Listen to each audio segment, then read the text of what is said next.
Unapologetic is a complicated ballet where every crew member needs to remember their moves. But this complex dance relies on something a bit more mundane. One very long corridor. Down on deck 4, a secret crew passage runs the entire length of the ship. It's known as the I-95. It's the only way to move people and cargo quickly around the ship, and it's crucial to the entire operation. How many elevators were you looking only one? Check one more elevator. First thing in the morning, the I-95 is packed as a hidden army of workers take 15,000 bags off the ship through just two doors. Yeah, man, listen to me, my people.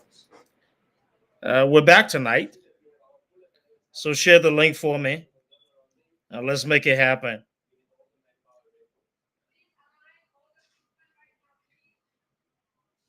it's just as busy outside, where a separate team of dock workers have to work in tandem with the ship's crew. We normally have about 13 forklifts and 57 porters working to get a day. This is your boy Duke Estrada JJ. I'm on here tonight. I know y'all been asking for me. Just been in my corner. But I think today was an important day, so I'm trying to do what I can to make sure we have a conversation tonight. Yeah.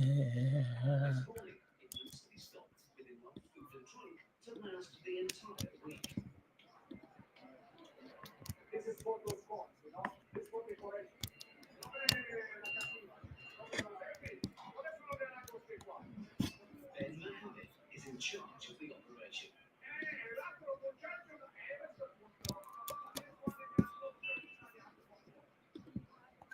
Every week, after getting the chaos, but the chaos happened. I think that's an interesting thing. This one is related to delays.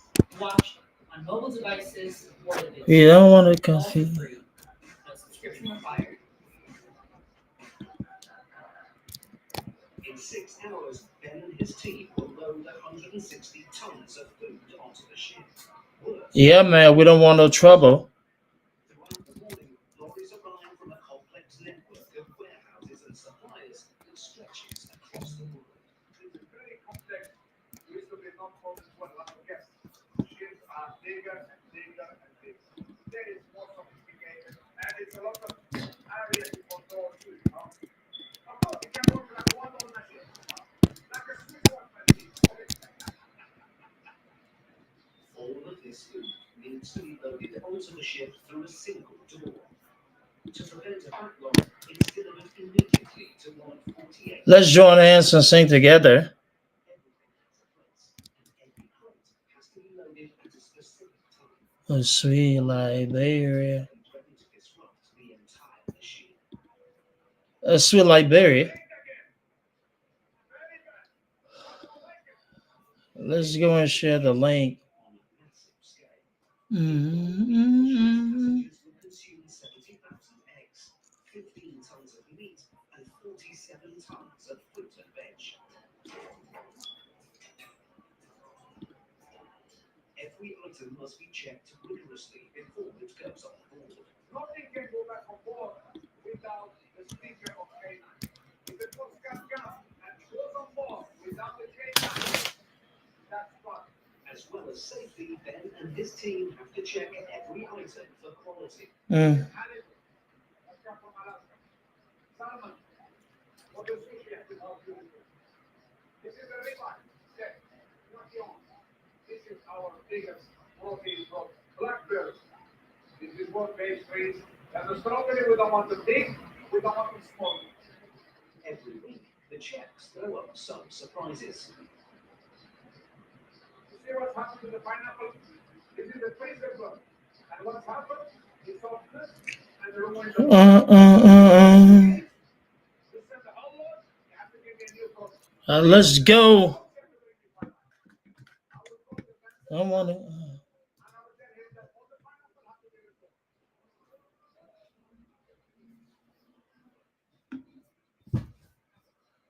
Test the mic 1 2. Luggage and food is only half the battle.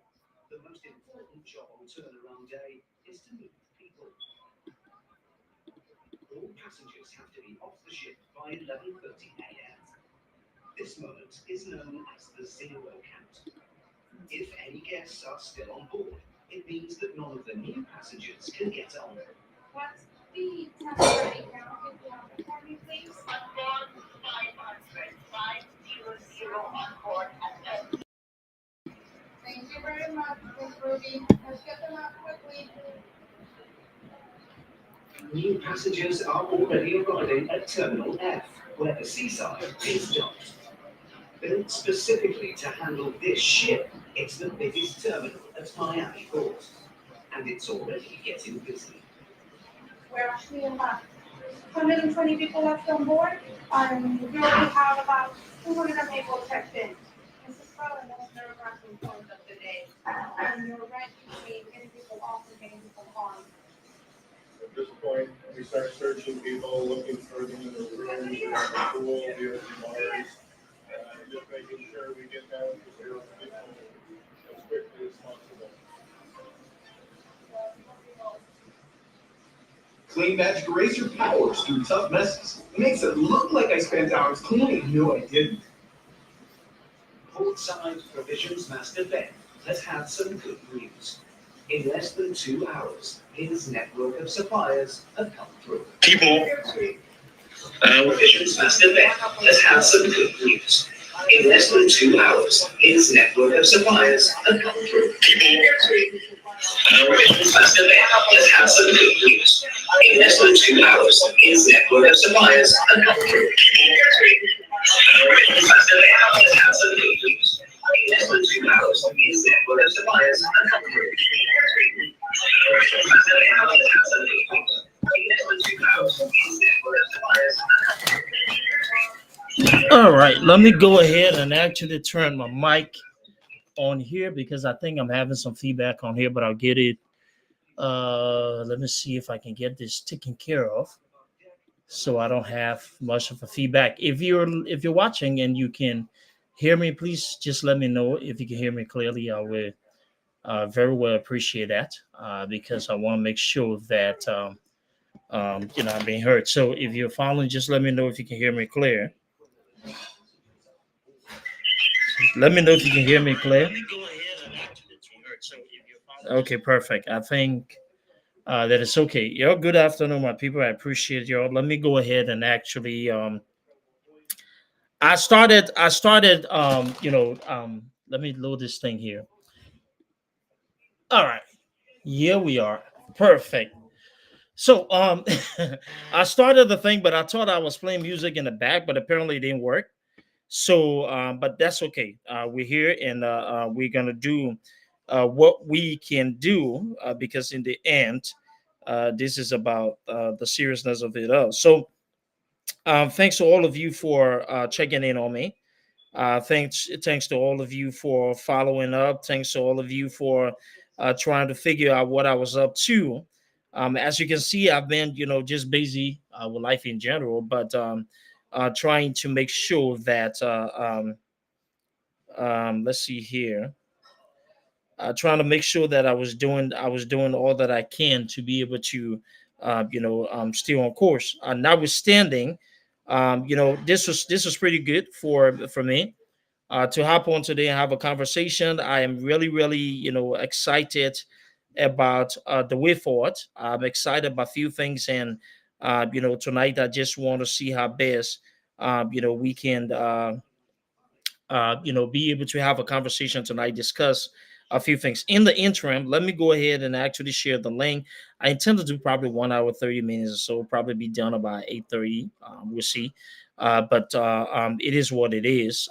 In the interim, while you're here, share the link for me and let's have a quick conversation today, right? Let's have a quick conversation. That's where we are here. And let me see here. Oh my gosh. Let me put this here. This is awesome.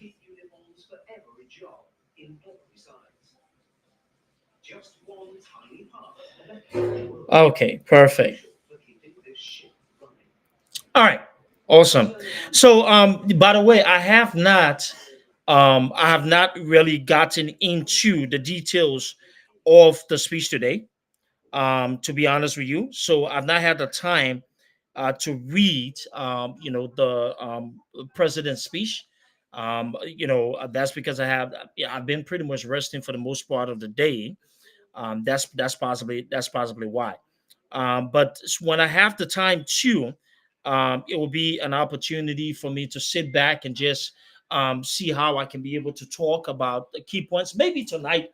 Let me put this light on here. Maybe I will do that a little bit, running through a few things. But while you're here, share the link for me, and let's all have a conversation tonight about a few things that I feel, you know um, that I believe are important. And if you're here, share the link with me. There a lot of people has been reaching out to me and they're trying to inquire what I was up to, and when I was coming back to be able to talk. I think this is a soft return, just me just talking, because it's actually inauguration a day that what inauguration is done, and there were a few things that happened. I think we need to absolutely talk about. So let's start off. So before, a few minutes ago, I posted a few things about Liberia, right? I posted about preparing yourself when you're going Liberia, having an emergency plan. This was important because I wanted people to have a little bit of understanding about, some of the things, the encounters that you have, especially when it comes to heat in Liberia. The heat is no joke in that country. I'm a living witness when it comes to the heat in Liberia, because I remember when I went there, the first time I went back, that was after about 20 years, I believe, and the 20 something years, right, actually. But the heat was just so much in April. I mean, I've never, I don't recall the heat being like that in Liberia. I absolutely do not. But it was excessively hot. It was to the point where when you feel your skin burning off, but you feel a certain way when that heat is when it's hitting you from all over, right? You think you're having a medical episode. But the good thing here is, one of the things that I did a lot, I prepared myself going to Liberia. I had a lot of first aid stuff. Hydration was key. I listened to other people in the experience that talk about hydration. And a lot of times we walk around, we take the bottle of water we drink, which is good to drink the water. But what you need is the replacement of that sodium in your body, because when you're losing the sweat, the excessive heat, that's what you're doing. So something like coconut water. But the fastest way, because you drink a lot of coconut water, but the fastest way is the hydration packet. You take these hydration packets and you pour it in the water. I invested in a smart bottle that was a little bit, okay for me, reminded me when I needed to drink, either on my watch or the bottle lights up. So that's one thing that blessed me. My bottle will change color, right? So I will have the bottle there when I need, when it's severe, when it's actually felt that I haven't drank enough. It gets a flash red, so it's color coded, and it buzzes. And then you track your water intake, the amount of water you drink. You charge it up, it tracks your water intake and everything. You're able to see all of those things, right? When during the course of the day, that's what I did. But I invested in the hydration packet, because the ordinary water, you can drink this, but this is next to nothing, right? In Liberia, you need something with sodium in it. So those hydration packets, they're very important, because you're putting it in there. Your time is so clearly, if you have other health conditions, you want to make sure that you're something. Hold on one second.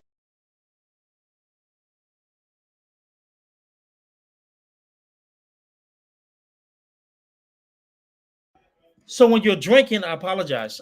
When you're drinking the water, let me tell you this, right? You have to make sure, you're putting the thing in it, because you need the sodium, right? And the reason why I'm knowledgeable about it, because I have a lot of people in that field with me, and so they'll tell me what you need, and people who have their own experience told me too. So I put the packet. I carry a lot of the packet. I calculated the amount of days that are going to be there.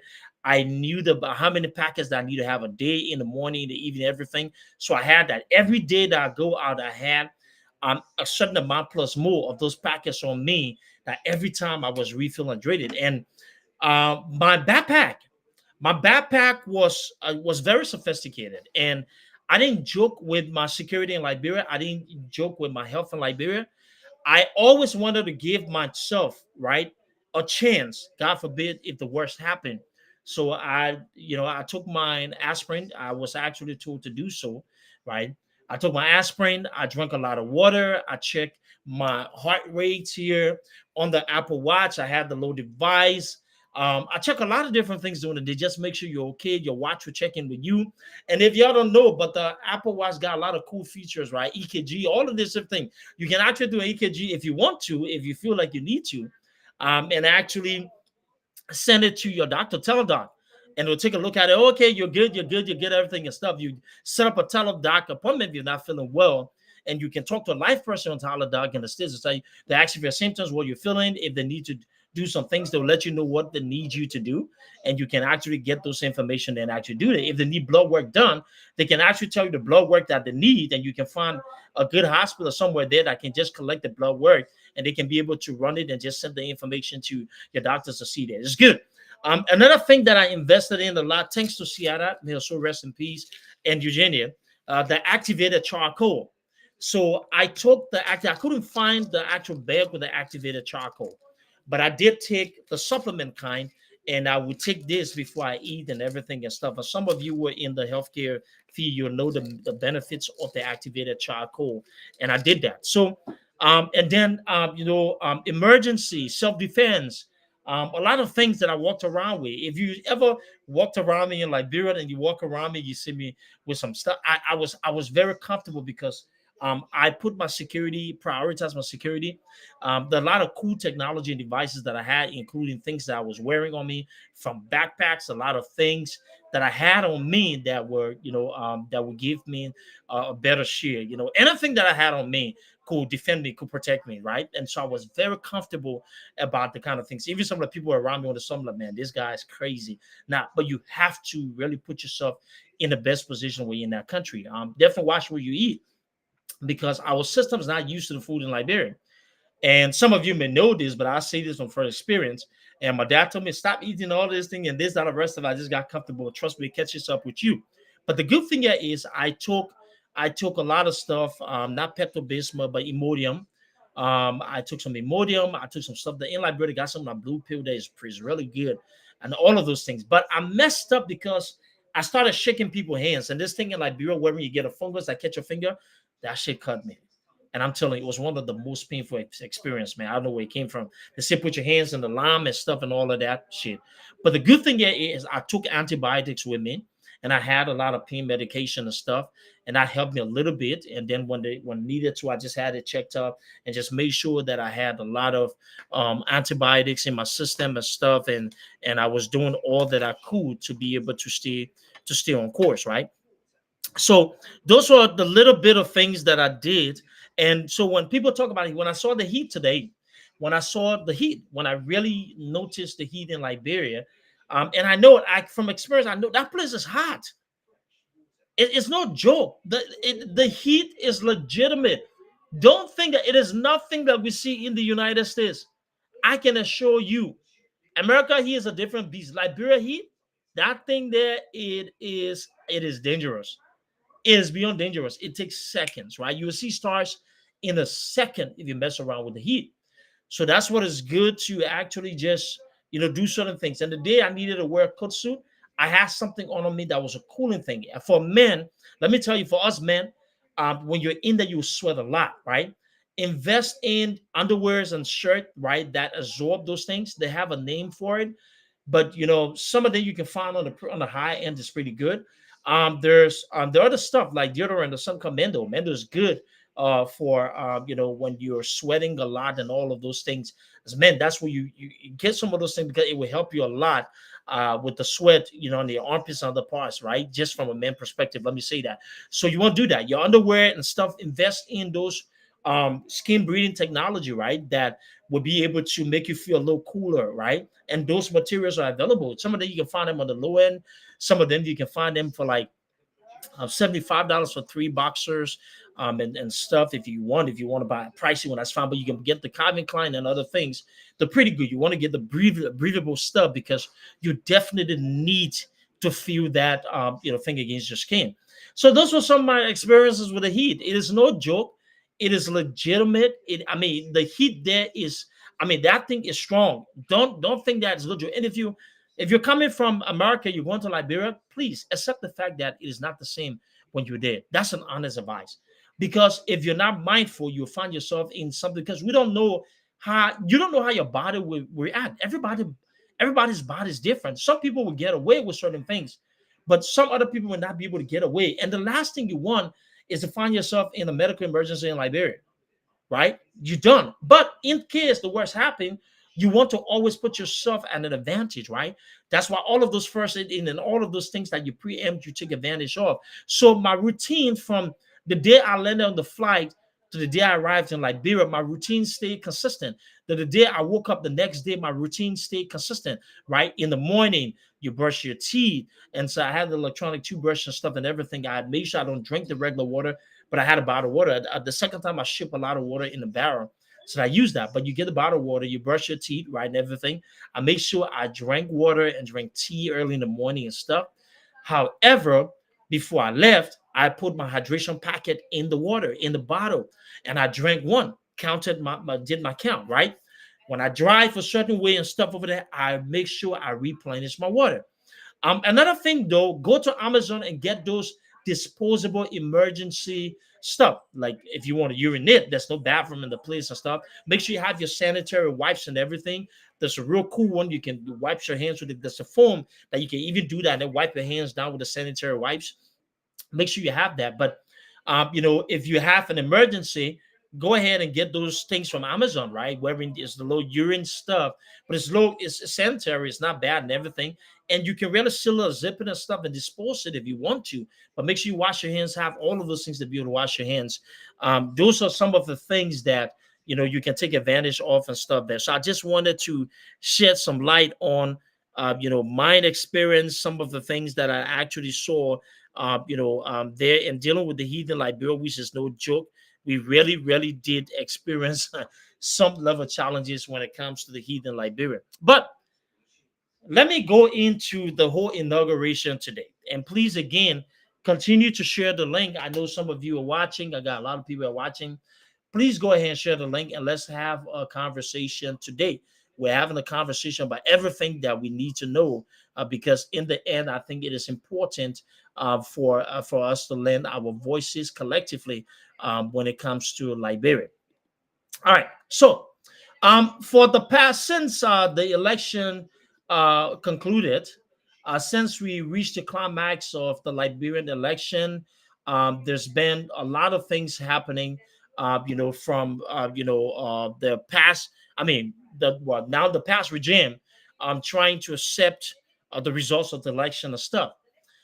For me, there were instances during that period wherein, prior to all of us campaign, all of us, did what we had to do to ensure that our sides were going to win the election. Unfortunately, we ended up on the short end of the stick, and had to deal with that particular reality. But also, let me just make this point very clear. Um, Even though we had to deal with the harsh realities of the election period, we were faced with a major decision, a pivotal decision in the Liberian election. Do we, sit and see things unfold as they are, or was this sensible enough for us to make a decision?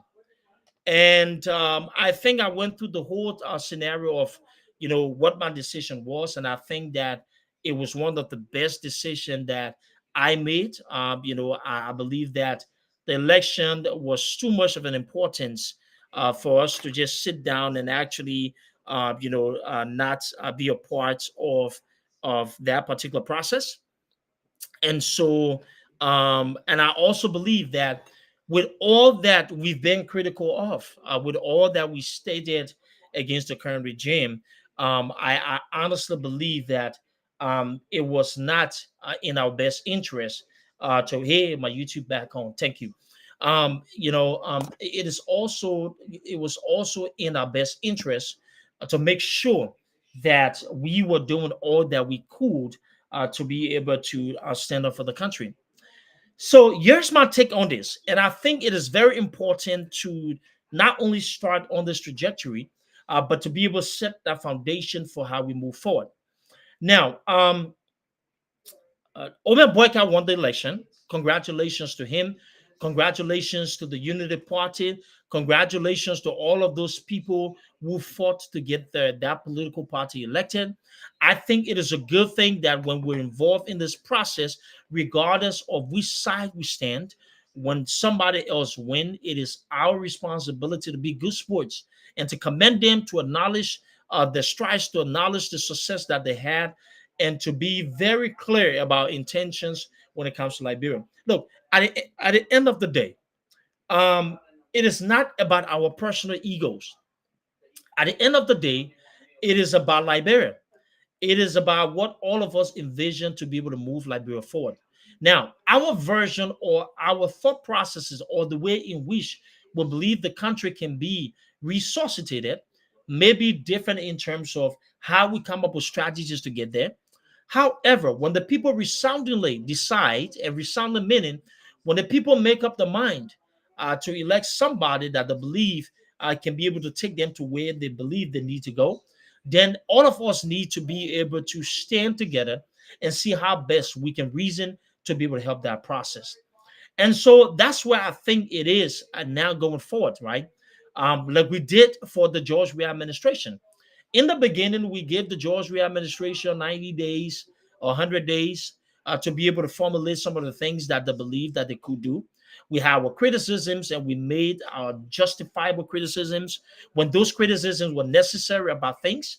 When we saw missteps along the way, we provided guidance, we provided expertise, and we were able to point out certain things, right?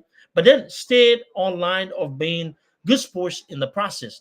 And eventually, when we saw a recurring theme and that consistency in this obsession with supporting or doing things that were not in the interest of the Republic, we became politically active and we criticized, not only critique, but at the point in time, we believed that the government at that time needed a nuclear option, that George Weah needed to go because that administration was not in the interest of the Liberian people.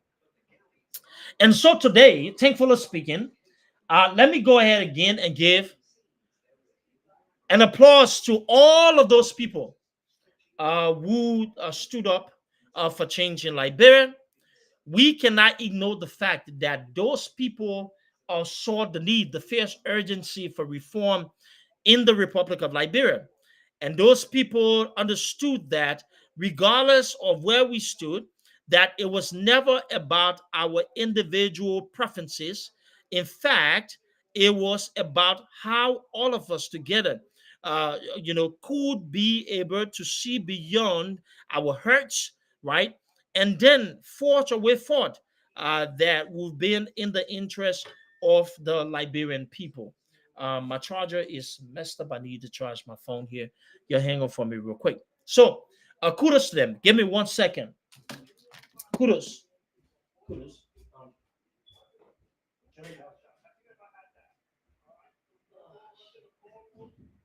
All right. Kudos to the Liberian people. All right. All right. Yes, sorry, my people. My charger's tripping. Right. So, on that note, we have a new president.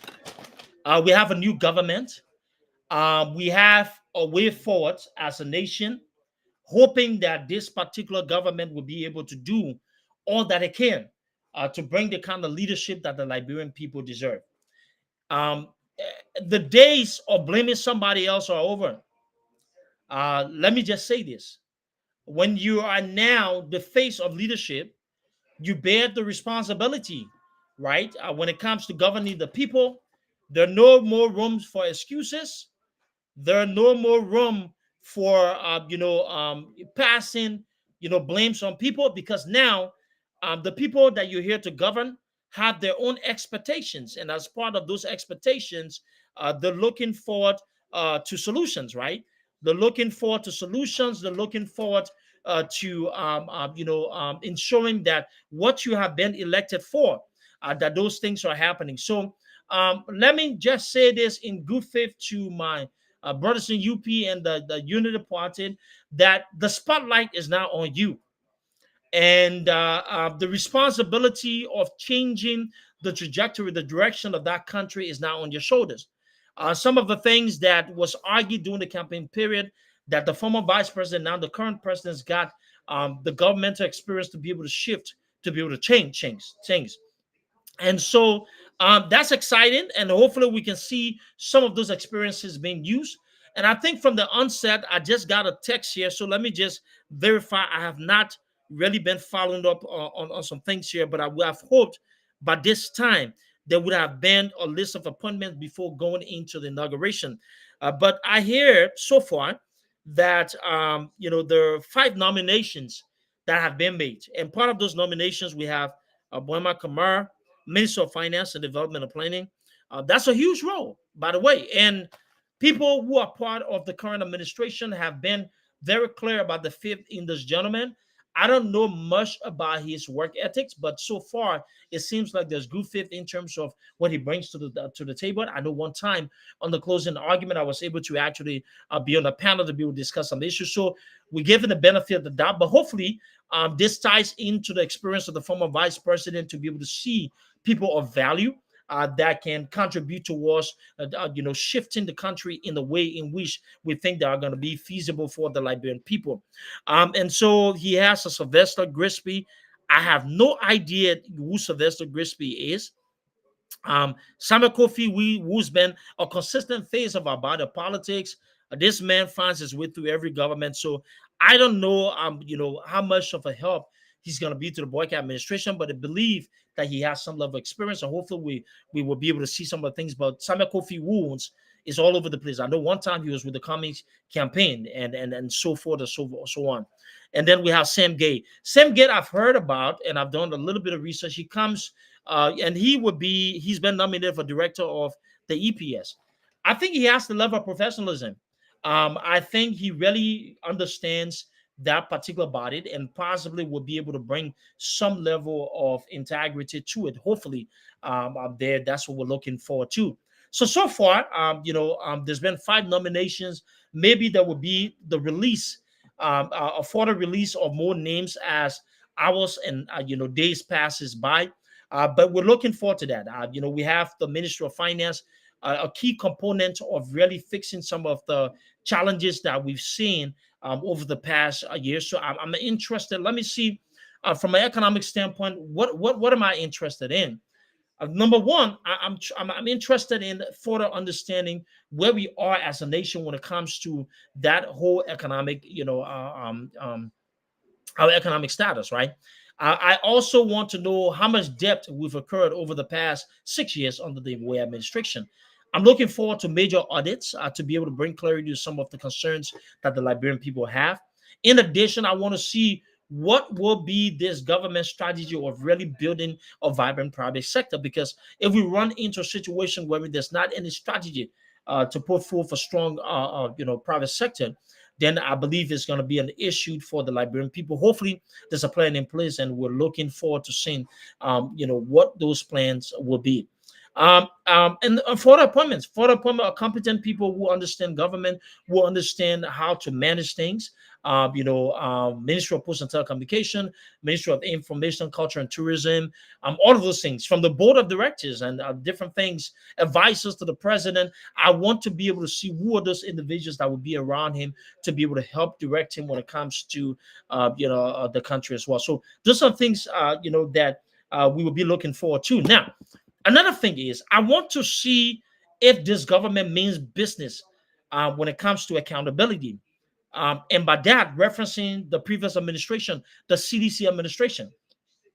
I am looking forward to seeing if this administration will come up with a major announcement about its intent to launch a massive investigation and begin going after, not witch hunting though, but using all of the facts and the evidences to hold people accountable. I look forward to see how a man like Jefferson Koji will be investigated by this government, because I believe that a lot of things that this young man named was involved in over the tenure of the Weah administration, and I believe that needs to be questioned.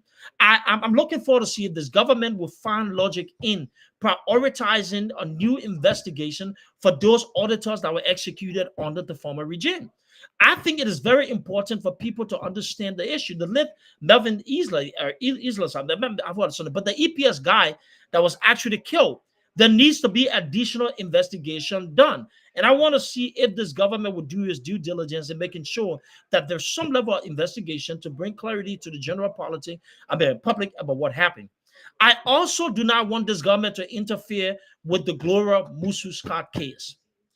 I think it would be a bad precedence for the current president.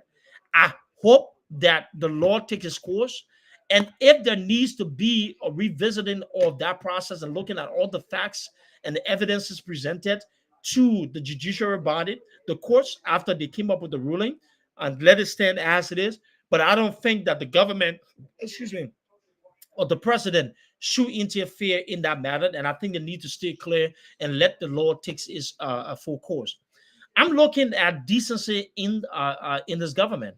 I'm looking to see how different it would be from the previous administration. I think that's all of us are what all of us are looking at and looking forward to. So overall, the lot that I believe should be happening in the next couple of days and the weeks and whatever it is. But I'm hoping that hopefully we can get some sort of clarity, some kind of idea about how the Joseph Boyka administration will be leading the people of Liberia. Also, in addition to that, um, let me see here. Yeah. In addition to that, um, you know, um, we need to see a full skill plan. Not only I mentioned about driving the economy, but how we intend to kickstart things. I also want to see what be the nominee, the person nominated for the mayor, right? Because I know it's another key position because of the way in which the city was treated over the past couple of years, right? When we talk about the cleanliness and the lack of understanding how to properly manage waste and deal with city government. So I'm looking for not just the appointment, but what that person bring forward in terms of providing some level of structure and consistency as well, right? So those are the things that we're looking forward to. I'm looking forward to as well from the president, and hopefully those clarities will be looked at. So, like I said, I didn't I have not read the speech, but I would attempt to start going into components of the speech and see if we can be able to get some parts about it to see what I like right here. So let's see. In international relations, Liberia has played a significant role advocating for for Africa's freedom. So he did acknowledge the role that Liberia played in the freedom of Africa. That's great. The 2023 election reflects our democratic evolution, contributing to global peace. Let this be an irreversible path to Liberia's destiny. I like that part. I like the fact that he acknowledges the progress that Liberia, or he acknowledged the progress that Liberia made in terms of democracy. I think it's big for the nation. Liberia's come far. We've come from a state of war and chaos, and to be able to have two different successful turnovers from Ellen Johnson. So what we had the interim period, then from Ellen Johnson Sirleaf, and then to George Weah, and then from Weah to Joseph Boyka. That's some level of consistent democracy. So I'm glad he was able to acknowledge that as well. So he said, as we celebrate this milestone, let's build Liberia into the bridge that it was envisioned to be, a united nation embracing positivity, recognizing national challenges, will act within the first 100 days, fostering hope, unity, accountable government. I like that part. And I like the angle of unity. Yes, why I like the angle of unity. Fermi was up, my brother. Yes, why I like the angle of unity. I think one of the missed opportunities of the Weah administration was to really prioritize the unity of the country and focusing on on things from a nationalistic approach as opposed from a partisan approach. The way administration promoted or actually executed a form of governance that was mainly based upon party politics, right? And I think to a certain extent it created more rifts, right, than this level of unity that we needed to see. So I really embrace the fact that he's looking forward towards unity, he's looking forward towards fostering hope, and he's hitting on that first 100 days to provide and deliver some level of results. So in the speech, he said the culture of unfinished business must end. All right. We will restore inclusivity, transparency, and accountability, promoting dignity in public service. Gratitude to past leaders will build on their strengths, correcting shortcomings. So I think, moving along those lines of unity, he acknowledges the progress, or he acknowledged the progress that previous leaders have made. And he also moved forward by saying we'll build forward on the shortcomings. I think it's pretty unique. It's great. It's daring. It is encouraging. It's intentional. It sounds like this is what he wants to do. And I think we must commend the fact that he acknowledged that, and is a great way of actually fostering unity as well. So in this political journey, my wife Katuma and I are humbled by over. So he did acknowledge his wife. She's a strong woman. That's great. She has been by him, and you have to give her flowers, right? For this kind of political arena, some of the diatribes and some of the things that were said, right? And not really understanding if this man was going to be successful, to be there and be supportive of him. And I think it was great for him to acknowledge her. It shows a sense of family. It shows a man who really believes in his wife. And it shows the kind of first lady that would be somebody who will stand by her husband and will be able to help him to see some of the shortcomings and to be able to serve the Liberian people. So that's good. So let's see. So he talks about his past and everything that's good. And he said this brief life story serves two purposes: to inspire every young person with determination and hard work, to emphasize that united we can overcome history's challenges and build a better Liberia. I love it. He goes back to his upbringing. He goes back to his challenges about where he came from, the schools he attended, right? And he sends a message to young people to be able to value that. And I think, void of politics, whether we like it or not, one of the things that we can really acknowledge about this man is that, he was persistent. He beat the odds. A lot of the things that people said, a lot of the things that we saw, he overcame those challenges to be able to get to where he is. So I think it is something that's commendable. I really believe that this tells a story of persistence in his life. And I think this is a good thing, a good lesson for a lot of people, not to give up, not to fall into the trappings of, not pursuing what you are trying to accomplish. And I think it is a good thing. And I really respect him for that as well. Right. And so that's a little bit of it. I've not really read much of it, but let me see. Okay.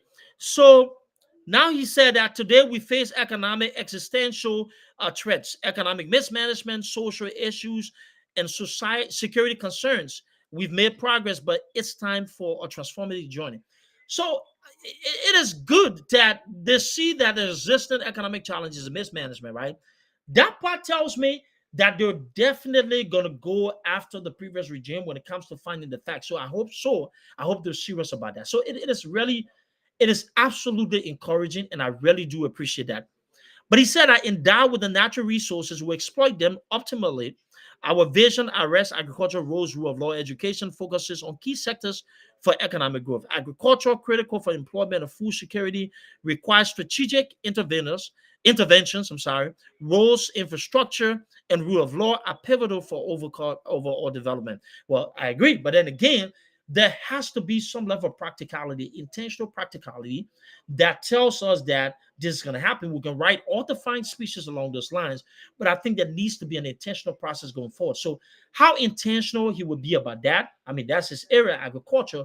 Hopefully we'll be able to see a different trend, and we look forward to seeing how we can thrive using that particular part of his agenda. And they talk about education reform.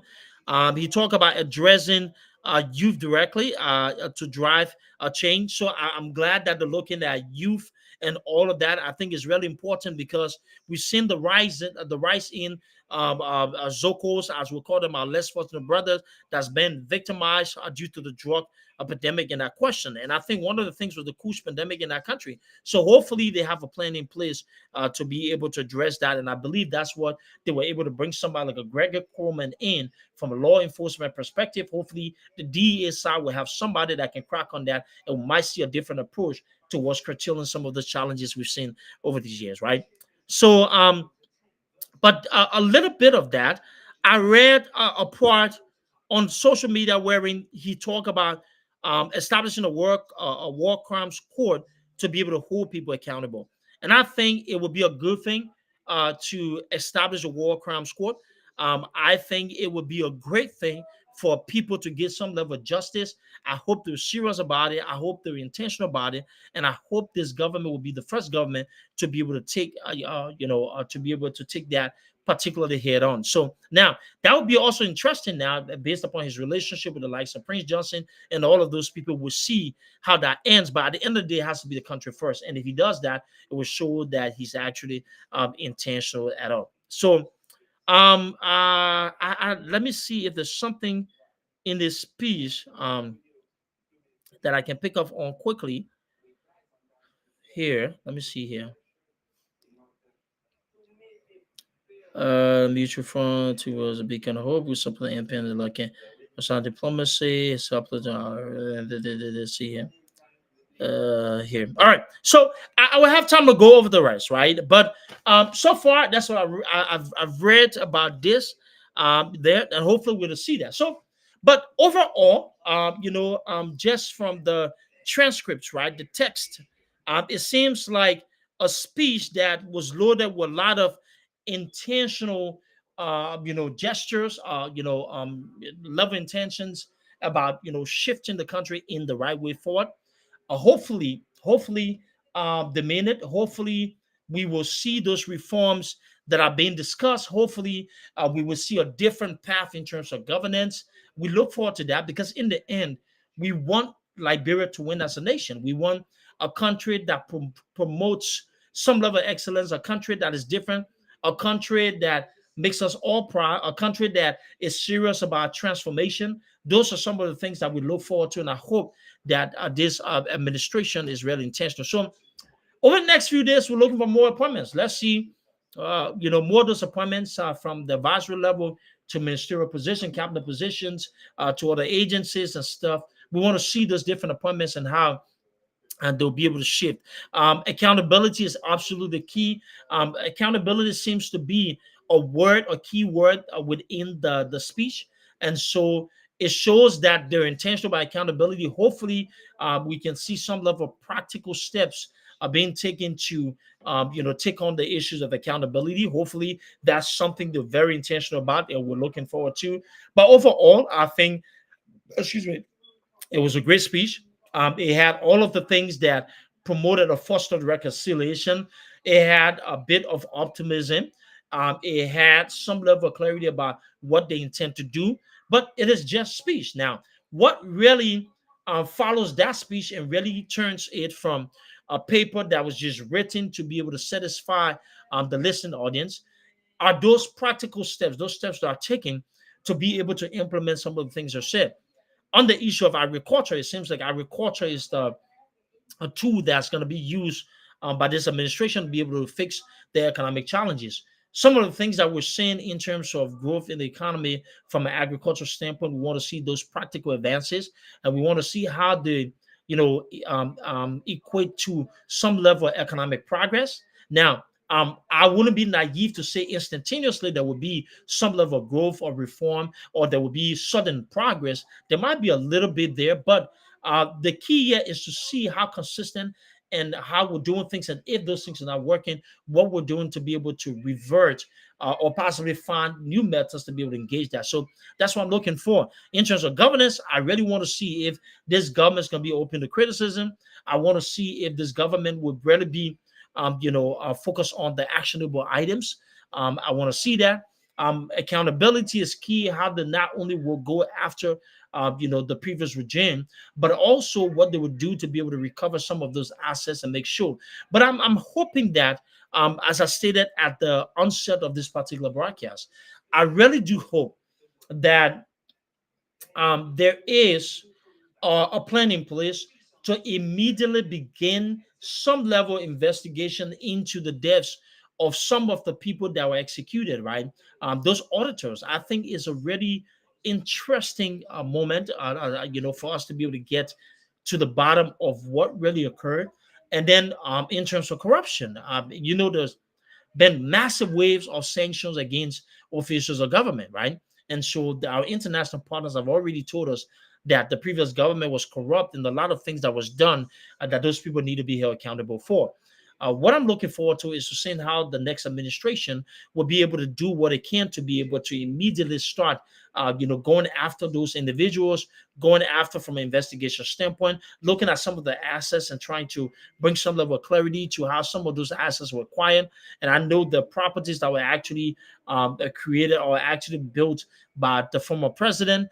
Who owns this property? The money is used to be able to construct them. I really believe that it will set the tone about how serious the current the current government will be about that. So so far so good. I think that we should be able to give them some level of room to be able to implement that on the agenda to be able to do what they need to do. I do believe that. Look, I mean, we all hope and pray that the current president succeeds. I think it will be in the interest of the republic. But we also hope that the current president can be very, very intentional when it comes to leading the people and making sure he understands that his presidency is not from a partisan standpoint. It has to be inclusive. And the knock of tribalism and sectionalism is something that will need to be addressed. Hopefully, that's something that will dealt with. But I'm sure that those are the things that will be done to show, because the speech shows unity, reconciliation. Now, unity and reconciliation doesn't mean that you're not going after people who have a history of actually being corrupt or the previous government. But it means that we're prioritizing all the things that we need to prioritize to make sure that we are promoting or fostering good governance as well. So that's a part. Now, so let's go into the entire situation today that had to do with inauguration. So, what do I think? Because I think there are people. So, it is not a hidden secret that somebody dropped the ball, and I think some of the people within the government have actually acknowledged and said, "Look, we can learn from that." I think it was a mishap, but I believe it was a combination of both the previous administration, who had the people, and then the current. But even at that, everybody have a shared responsibility when it comes to the mishap today. I don't think that in that hot weather, um, anybody should have actually thought or saw the need to have something outside. I think it was a poor judgment. And people, somebody lost their life, I heard.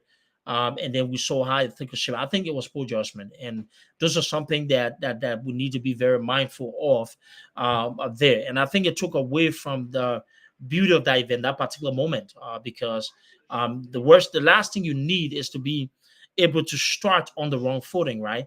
And I think whoever did that did not do justice to, all of those people who have gone there to, kick off this thing and make this particular process something of the history book. So I hope they're able to go back to the drawing board and hold, people accountable, but they'll also find a way forward where we cannot see those kind of ordinary lapses when it comes to something that should have been a defining moment for the history of the country. So I'm hoping that that's something that will be addressed. But overall, I'm glad that everybody's okay. I'm glad that we get to pivot into the actual governance component. And let me say this: there's this thing wherein we're starting to see a bunch of individuals from the past administration who were nothing more than incompetent public officials trying to make this about themselves, right?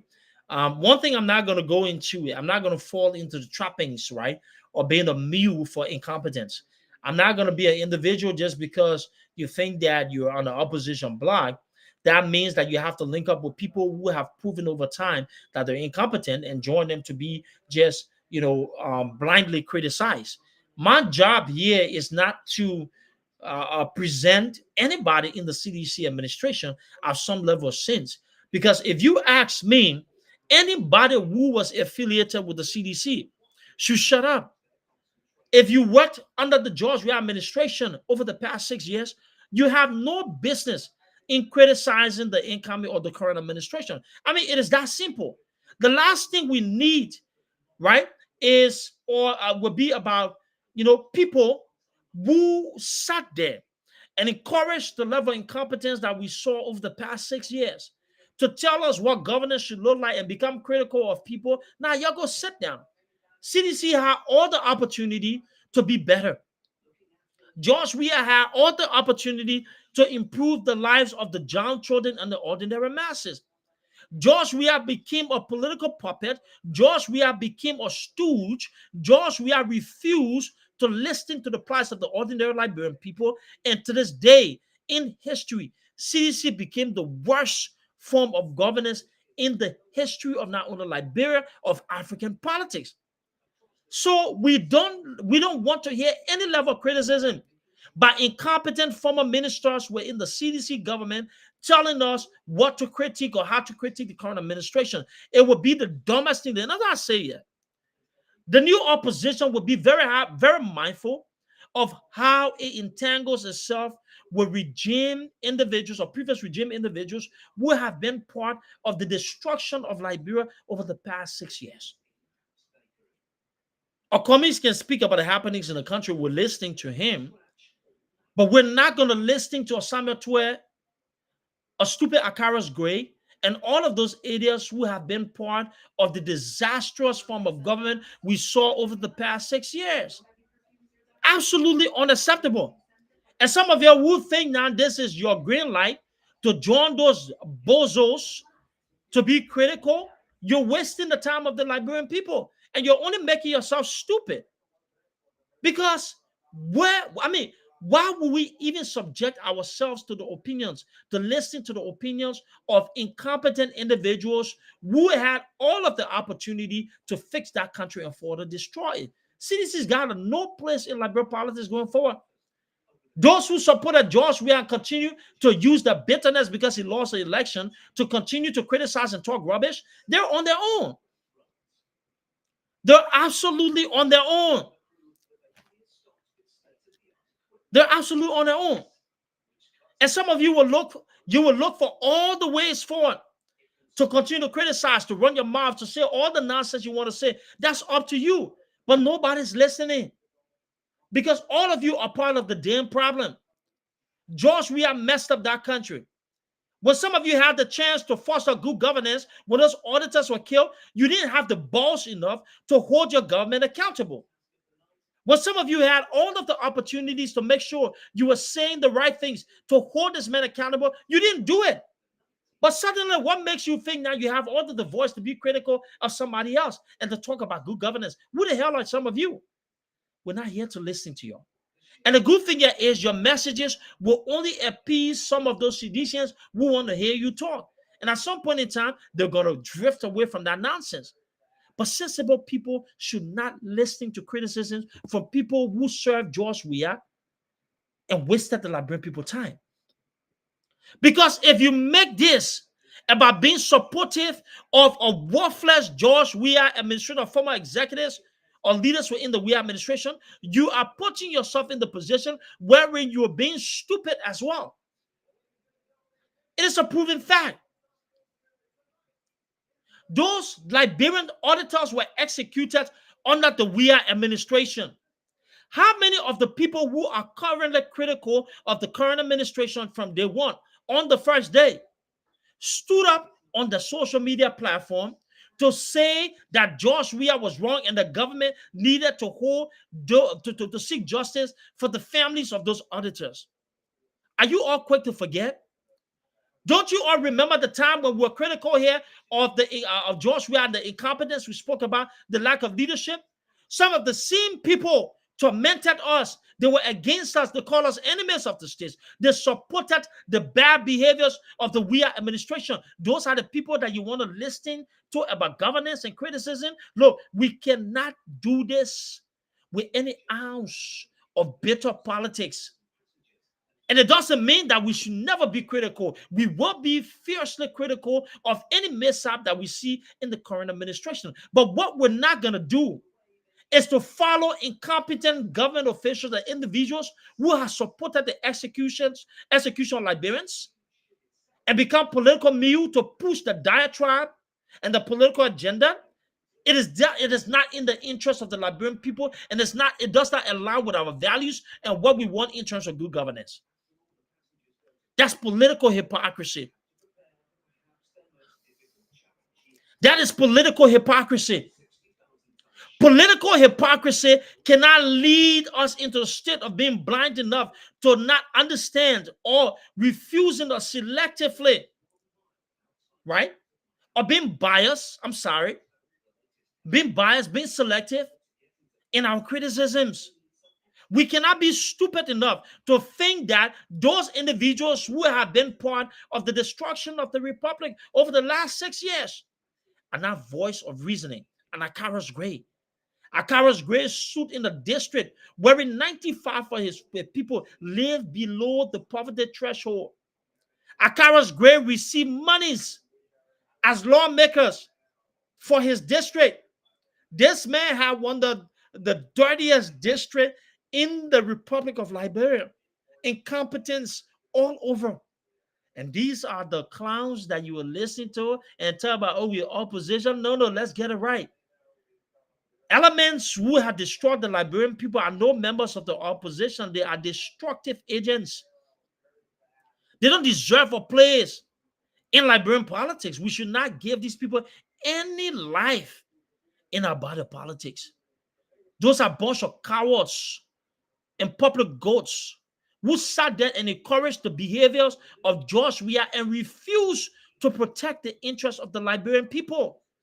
So we're not here to condone any level of nonsense talk from people who supported the destruction of the Republic of Liberia. And that's a proven fact. And it's something that we need to be absolutely serious about.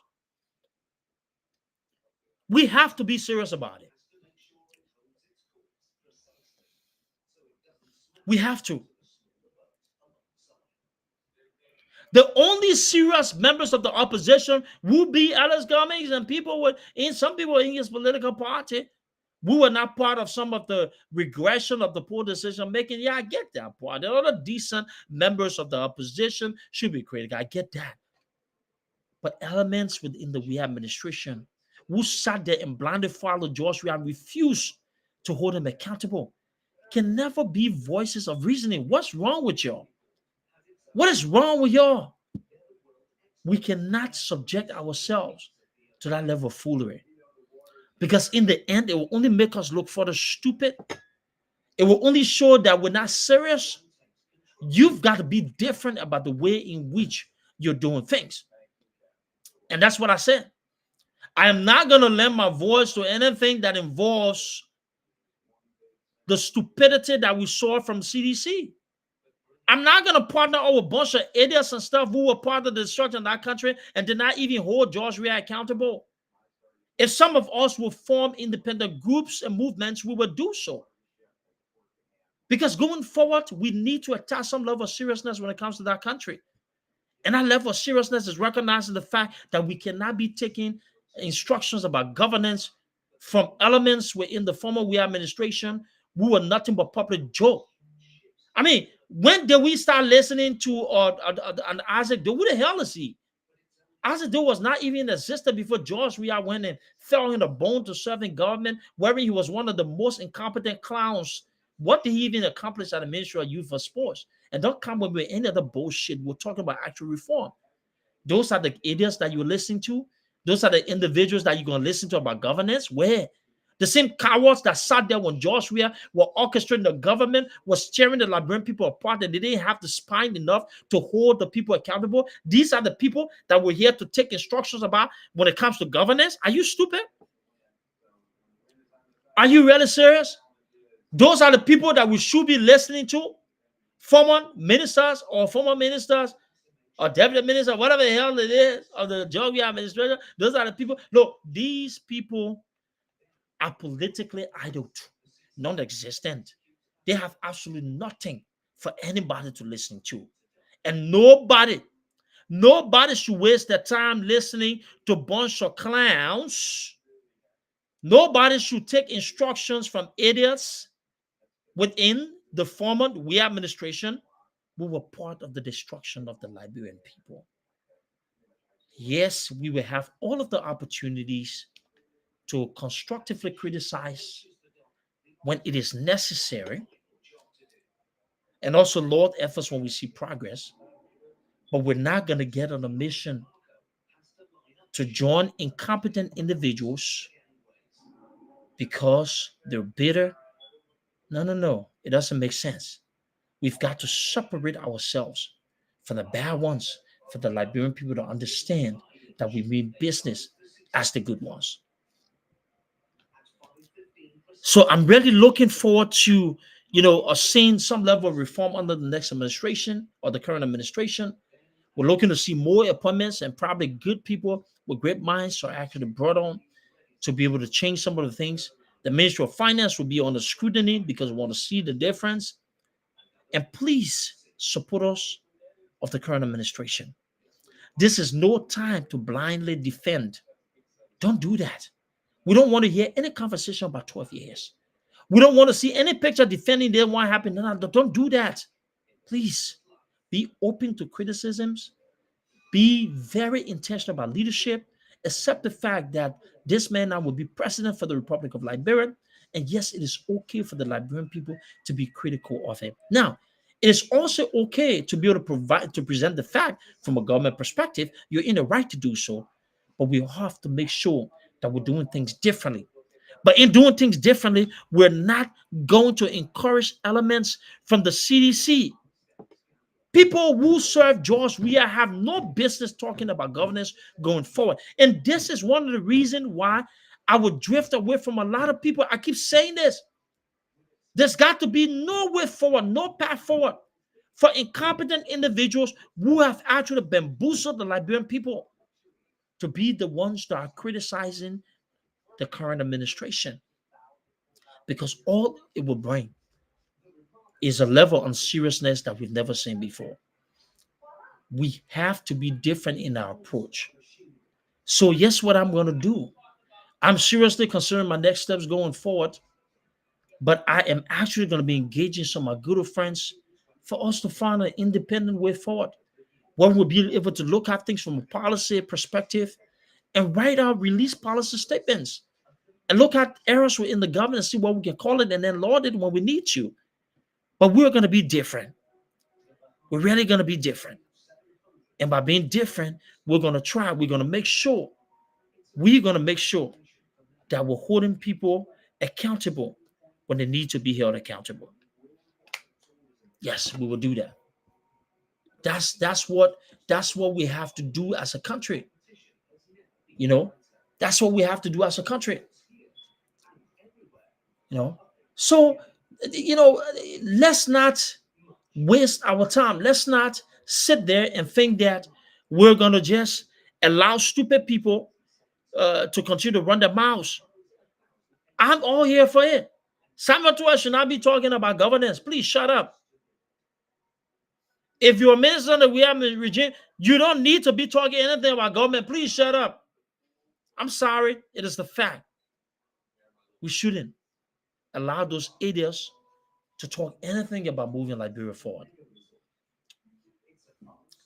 So we're looking forward to reform. We're looking forward to change. We're looking forward to assuming some level of progress. I'm excited about the new way forward. We want to see what the government experience is going to bring. And I'm sure that if they can do everything within what they've promised, we may be able to see some level of progress. But if they falter along the way, we will have all right to be critical, and we'll do so. But my criticism is not going to be in combination with elements from the CDC administration. Let me just get it right. There's no way, as I stated, no way in hell that any member of the WIA administration should open their mouth about criticizing about governance. I'm sorry, it is an insult. It is an insult. They need to sit down. The only person I want us to lecture us about governments going forward should be Alice Cummings. He has all right to do so. But elements within the WIA administration should can't lecture about governance. The same people who sat there and when that man was committing all of the violations and the government creating all the level of atrocities as indicated by the international community, they didn't have the spine enough to be critical of the government. Should come and lecture us. We're not going to create a path for CDC to have a voice in this opposition as some voice of reason. It will not happen. And I'm saying this to y'all. You know, the good thing about me, I think different. Let me just put it on the record here and just say this going forward. I know the talent that I have. I know the mind that I have. Oh, I know the skills I have. We are going to push for an independent movement with a bunch of professionals. I've talked to some of my friends. They've actually approached. And we will be able to come up with policy arguments. If we need to hold accountable, we'll do so. I'm not going to play within the realms of the same stupid politics that let us down in the end. We will be at the forefront of the table to hold people accountable. Is no longer being part of the choir where you got one person orchestrating that. It's not going to happen like that because we have voices now and we'll be politically active. Let me just say this. I'm about to be very active in District 17 and very critical of DJ Blue in that district. Over the next couple of months, I'm going to be setting up structures in the district, and I'm working towards putting forth a radio station in the district. And also working along with young people in the district as well. That's going to be my commitment going forward, and I've already started that process. So we'll start from District 17. That's going to be a fierce fight in District 17, and we'll do so. Once we finalize the radio installation and everything, that's going to be one of the things that I'm really looking forward to doing so as well in that district. We'll start holding people accountable from there because we believe that the district needs some sort of reform. And yes, let me just say that, just make it clear, there needs to be a shift in District 17, some level of seriousness in District 17, and we're exploring every possible option and preparing ourselves to make sure that we're very vocal forces in District 17. We have the experience, we have the expertise, we have the voice, we have the connection, and we have the vision, and we'll make sure that collectively we drive results in there and making sure we hold people accountable. That's what we're going to do. No trace of the previous administration will be allowed to be critical of anybody in terms of governance because they've been absolutely a letdown. But I wanted to return tonight to just have a little short conversation about all that we noticed today. It's just a little scratch on there. But as we go forward with more appointments in government, I will have my podcast. So let me say this. I might possibly do things different. I will do the live here and there, but I'm going to create podcasts and stuff and just release segments, 15 minutes, 10 minutes, 20 minutes and stuff. And it'll be on the YouTube channel. When I have the time, I will do so. God will, I'm about to get very busy. It's okay. But I just want to say that we'll be actively involved. We expect to be very involved in Liberia. We expect to be actually on radio to talk to the people. We will do that, right? And we'll continue to actually hold people accountable. That's going to be the way forward. But what we're not going to do is to give any room to elements within the CDC to make them think that they have voice in this opposition and need to be the one talking about it. We'll shoot that down. I, for one, intend to be very active, especially in District 17. We will do just that because we believe that Liberia can champion reform if people who know what they're doing can be more involved when it comes to actually moving things forward as well. So on that note, I want to say thanks to all of you. Some of you who've checked on me. I really appreciate it. There's some people you'll go through political times or whatever it is, and it's only for that moment that people find their own space. I totally get that. But some of you who've been reaching out to me and talking, we need to see you. I'm here. I will continue to have my voice said.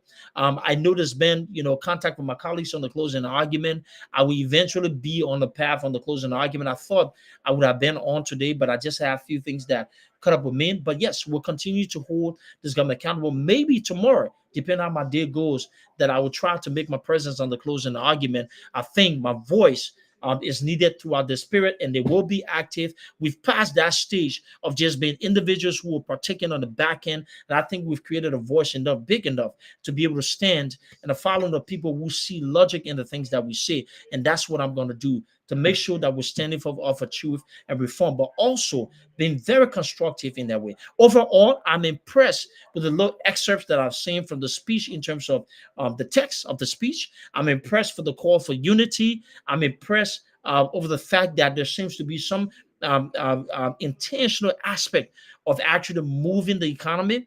I'm looking forward to that. I'm looking forward to seeing if the government will be serious about accountability and by far going after its predecessors when it comes to auditing. And I need to see the benchmarks that will be used for auditing. I'm also looking forward to see the level of seriousness that's going to be applied in terms of level of public officials as well. Those are the things that we're looking forward to. And I'm looking forward to seeing a strong opposition that would be about the sensible conversation, not about ones that's going to come up with rah-rah and stupidness all freaking day. That's not what we're going to do. And let me say this again, okay? We are going to be a major voice over the next couple of years, God willing, when it comes to our body politics. And if, right, that voice is not something that we believe in any political party that's respected and recognizable, we have the skill set to be able to stand on our own and create movements and become even a more focal force. And let me say this, and I want to be very clear. I know what I am, and I know the strengths that I have, and I know the fight in me. And I'm saying this: we will be very, very intentional, strong in creating movements that will not only hold people accountable, but be very intentional in the way forward. And if that way forward means that we cannot be part of the reconstruction of a strong opposition from a front perspective, let me tell you this: we are skilled enough to create silos outside and be more effective as well. Y'all have a good night. Thank you so much. Good luck to the incoming president, the current president. I wish you nothing but well. I look forward to a successful journey. The Liberian people are looking up to you. Please make us all proud. To all of those who will be given the chance to be able to serve in the incoming government, be different from those that you criticize. Always be open to criticism and understand that Liberia is not somebody's individual business. It is not an LLC for just one group of people. It is a national journey that we're on, where every Liberian's got a share in making sure they're doing what is right. Now, by every Liberian, I mean those serious Liberians, not the incompetent ones who sat there and allowed the president to destroy the Republic of Liberia. We will be different. We will be intentional. We'll be strong about our thought processes going forward. And I can assure you, my voice will be active over the years. I want to say thanks to all of you for joining me. Thanks to all of you following me. Unapologetic is back. I will continue to have this episode next week, Wednesday. Next week, Wednesday, I will be back on again. I'll make sure I have somebody to join me for us to have a conversation. This time around, we're going to focus on the issues, and we'll make sure that we're having a good conversation about taking Liberia forward. I appreciate all of you. I really, really do appreciate all of you. Again, thanks for checking on me. Thanks for reaching out. We're here. We're going to continue to hold people accountable. We'll continue to do our due diligence in making sure that the Liberian people, right? The Liberian people get the kind of leadership that they deserve. But in the end, we will also be very, very open towards progress and knowing that, in the end, it's all about us putting our hands together to make sure that the current administration is actually successful as well. But District 17, a lot of my focus is going to be on District 17. Some of the podcasts that I do will be definitely on District 17, looking for ways wherein I can be part of the growth of that. There's some things that I've identified that I started working on before this entire process that we'll continue to do. I think that is a great district, and there's a lot of opportunities for us to be able to make strides within that district. That's going to be my focus going forward. Y'all have a good day. My name is Duke, and I just want to say thanks to all of you for following. And let's make sure we pray for our country, Liberia, and make sure that our country can get what it deserves in terms of leadership. Y'all have a good day, my people. Bye.